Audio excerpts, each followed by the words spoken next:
Hi guys, and welcome to my YouTube channel. And if you are new here, please subscribe, please like, please share this video. And if you're a returning subscriber, very much welcome.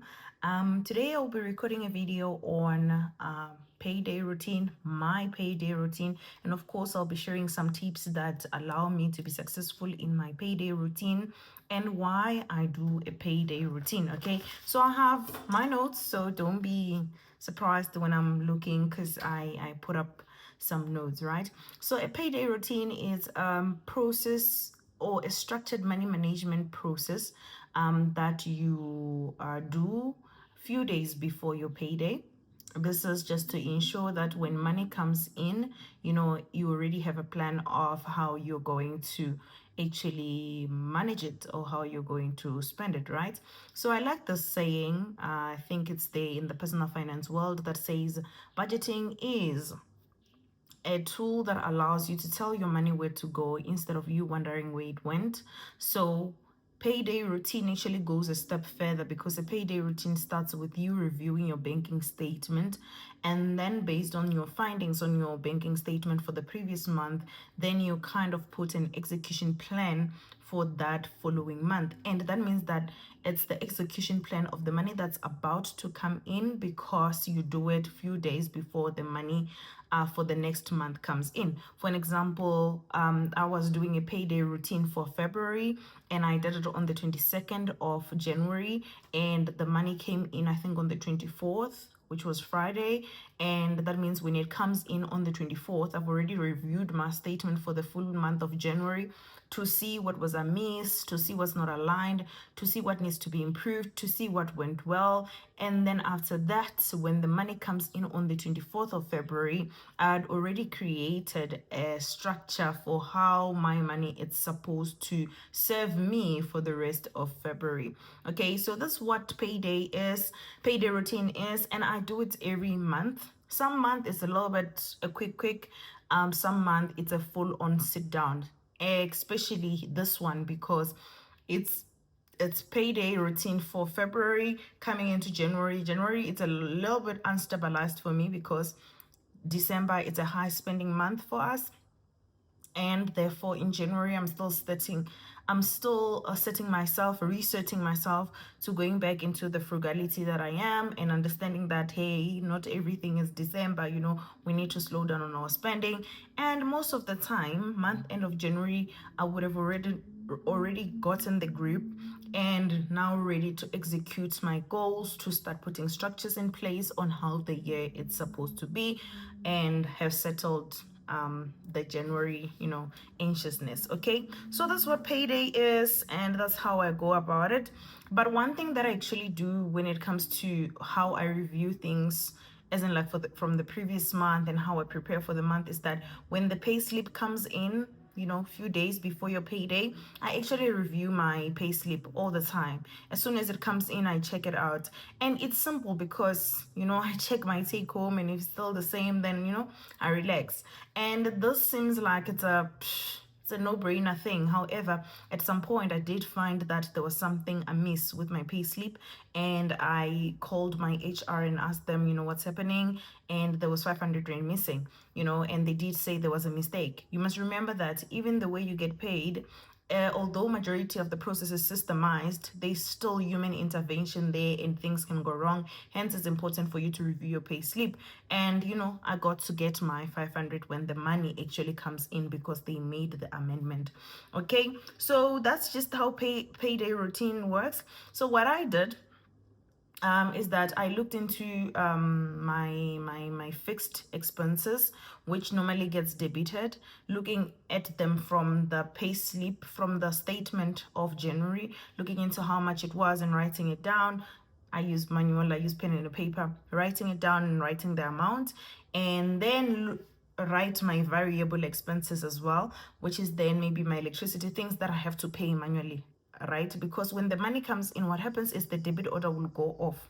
right? So I would have already written those things down, a list of my fixed deposit expenses, a list of my variable expenses, although I know it may not be the same for the following month, but what did I spend up on this thing in January? So write my, for fixed deposit, my bond, policies like insurances and so forth, write it in January, and variable expenses for January as well, so that when payday comes, I can do the comparison between what I wrote as my budget versus what actually went off. That actually also allows me to see if what I have planned for is actually what's going, right?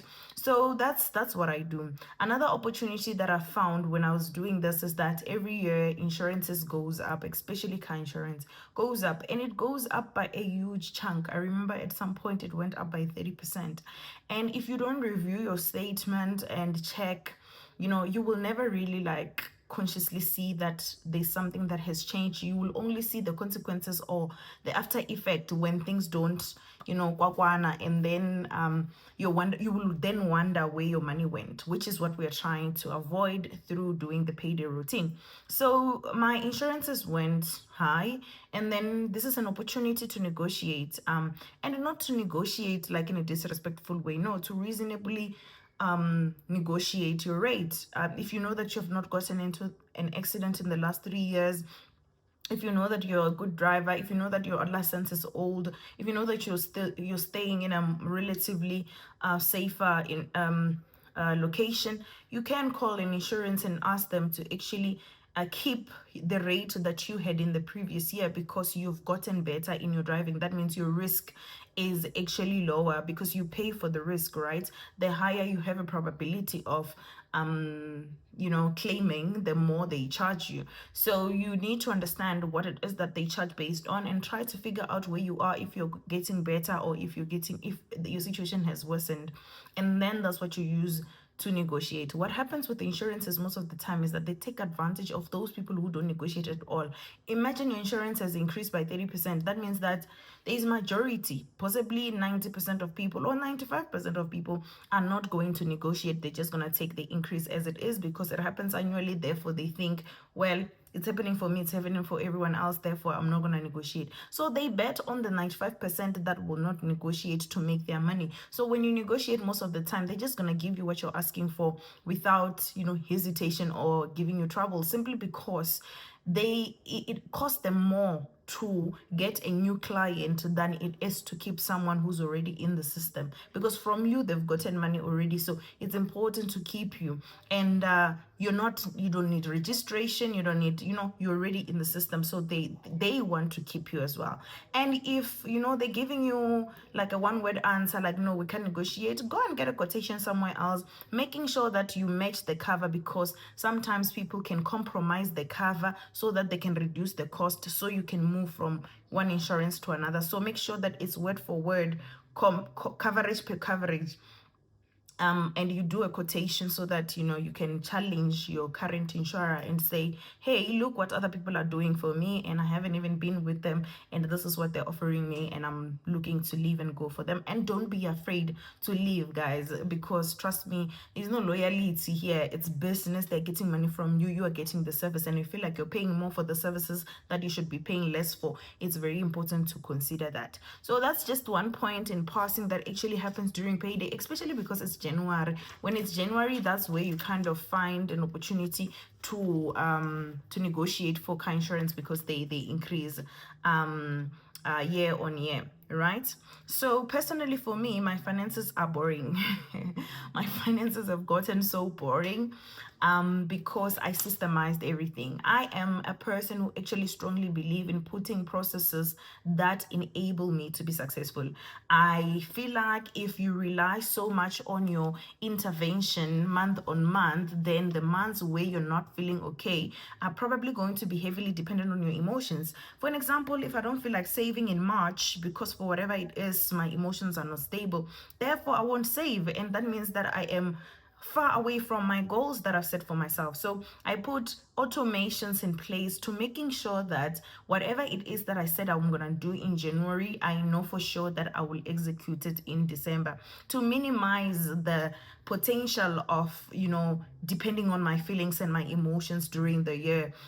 to either contribute towards the goal that I've set for myself. So automation is so important, allows you to think about, the day to day when you have, let the long-term things, structured or systemized, right? So this leads to my automation system when it comes to savings, because I believe that you need to actually get your savings debited the same way that your car and your house bond and your insurances get debited.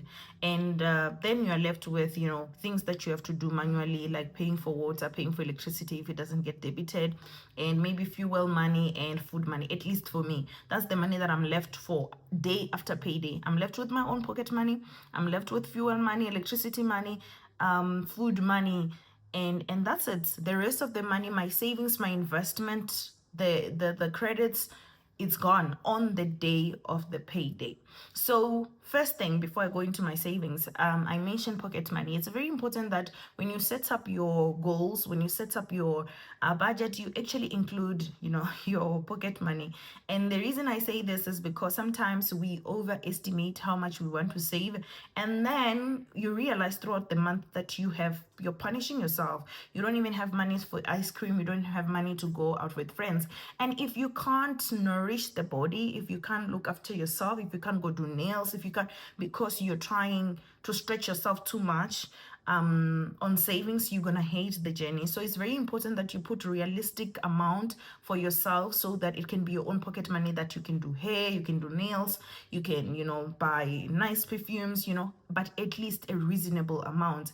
And of course, you should always know that for you to get crazy amount of goals, you need to keep some sacrifices. However, you should know how much sacrifice is good sacrifice, because if it's preventing you from even having a smile, then it's not longer a sacrifice, you're jailing yourself.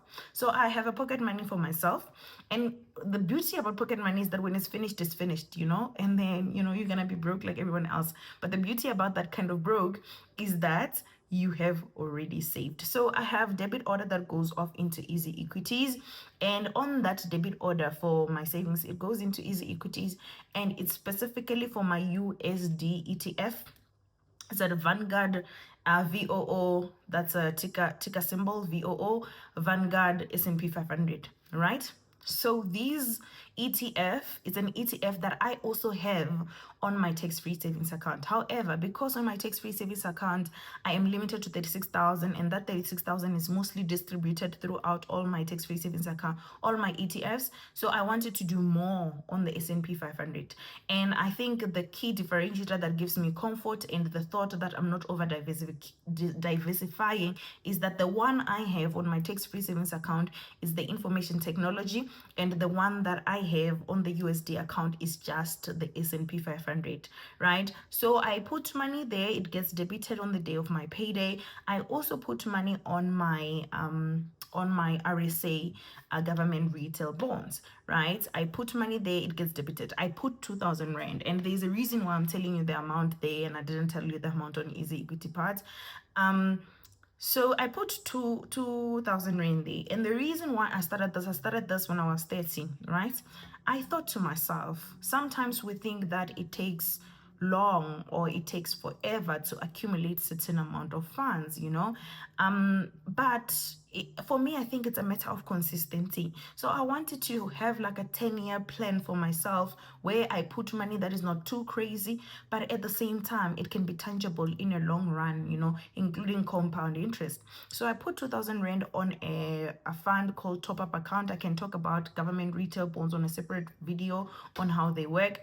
So, and currently it's at 9% interest rate. It works like a bank, so you get fixed interest, and it's a fixed account for 3 years, right? However, for me personally, I'm thinking of reinvesting until 10 years, because I started when I was 30. I'm looking to have this money when I'm 40. And I was just thinking 2,000 rand can turn into half a million, guys, with compound interest. Specifically for this one, I will be contributing 2,000 rand. Total amount of contributions that I would have made in 10 years would be 240,000. And the return that I would have made is about 140,000. So you can get close to 400,000 at maturity. And that's what I'm looking for when I'm 40, a gift to myself, which is equivalent to 400,000 through contributing 2,000 rand consistently. And I'm hoping to do this for the next 10 years and see what would happen, right? And in terms of easy equities, I also have a target of the tax-free savings account. You guys know I like the tax-free savings account. However, I'm not gonna put money monthly for that. So I'm just gonna deposit the 36,000 monthly and forget about it and just focus solely on the month-to-month amount that I want to put in there. I have a goal of getting into 400,000 there at the end of this year. I don't know how, I don't have a plan for it, but it is a goal of mine and I'm just trusting God that I shall achieve it. Yeah, and I have also started Stockfell, playing Stockfell, and I don't know why I do it, because I'm not the type of person who will say I struggle with discipline, but I did it as a 10,000 rand Stockfell, and we are six, so that means we're gonna do January, February, March, April, May, yes, and June. Yeah, we're six. So you're gonna pay 50,000, meaning that you will also get 50,000. I'm second in the stock fell, so I need to think properly on what I'm going to do with this money. One of the ideas that I had was to pay the 36,000 right into my tax-free savings account, and then use the remaining amount together with my social media amount just to play the stock fell and have fun with it. But yeah, I'm still thinking on what I'm going to do with that, right? Another thing that I'm forgetting is also when it comes to debit orders on the savings is that one of the key things that I think are so important that we neglect and end up taking us out on our plan is saving for your birthday, saving for those once-off thing that happens or that comes, and then you don't necessarily have allocated funds for it. So for me, that's normally birthdays. I'm big on birthdays, so therefore it means I need to save. So I save 500 for my birthday per month, and I also save 500 rand for December. At the end of the year, I will have 6,000 for December, and I have 5,500 for my birthday. That's just enough for me to be able to buy myself maybe the nice gift that I like, whether it's a perfume, whether it's to just reward myself for the efforts that I put, or if I'm traveling, to just take myself to a very nice activity even when it's expensive, because I would have saved for it. Yeah, so that's some of the things that you can think about to just make sure that the rest of the year can run smoothly. So the more you plan, the more you minimize the deviations that can happen throughout the year. So you kind of like putting yourself in a stress-free place. You're removing like surprises, and a lot of things that can happen really are not that will not fall far from what you have planned for. So in terms of expenses, I think I've already spoken about this. I buy my non-perishable goods in December using my 13th check income. And yes, most of the time they're under discount, and most of the time they're cheaper, you can save. But for me personally, I do it so that I can reduce the amount of money that I spend on a month to month on groceries. I'm just trying to increase my cash flow on a month to month for me to survive. Hence, I buy non-perishable goods, your Handy Andy, your Sunlight Liquid, your Domestos, your every single thing that I use that is non-perishable, I actually buy in bulk, and then keep in the house. And then when I buy groceries, it's mainly just food and things that I need, like the now things, and it makes it cheaper. And in terms of what I found out from my expenses when I was reviewing my statement is that now that I'm eating healthy, I'm spending more. I actually thought I was gonna spend less, but I'm spending more. I'm actually buying my groceries on a week to week, because most of the time is salads, vegetables, and because I'm trying to eat healthy. Those things are expensive, guys. Those things are expensive. Yesterday I went to replenish my groceries, right? I didn't even buy something big. I bought over avocados. I got myself sushi because I was like, I need to make it exciting. So I bought sushi. I bought peanuts. I think it's pecan peanuts, if I'm not mistaken. And I bought berries, blueberries, and I bought 2 yogurts. And what else did I buy? And these things were 500 rand. These things were 500. Like, there's nothing tangible that I can say it's food that I bought there, but 500. So it is a lot. Eating healthy is expensive, because I know for sure that I will still need to go buy real food like your salads. And what I learned is when I buy packaged salads, they're a lot more expensive than when I buy salads like, veggies separately and accessories for salads separately. That's a lot more cheaper.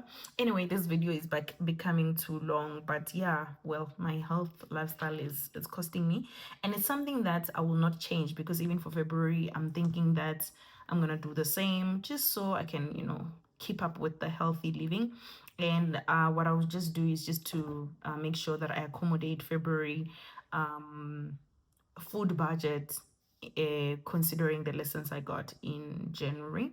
Okay, and I'm planning on doing no spend month challenge in February, and I'm gonna do another video talking about what a no spend month challenge is. And if in case you want to participate, you can let me know that you're participating. Also, I have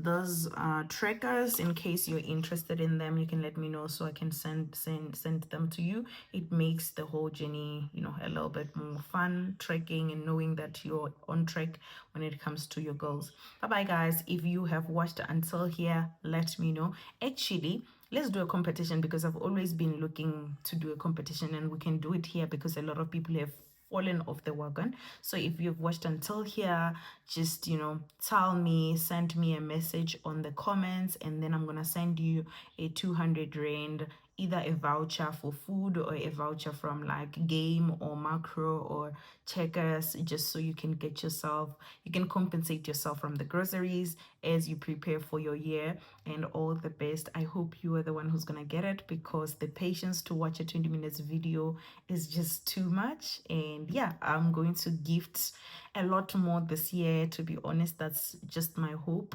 to give. And don't forget to comment, like, and subscribe, and share this video to someone. Tell them to watch until the end so that they too can get the 200 rand. Bye bye.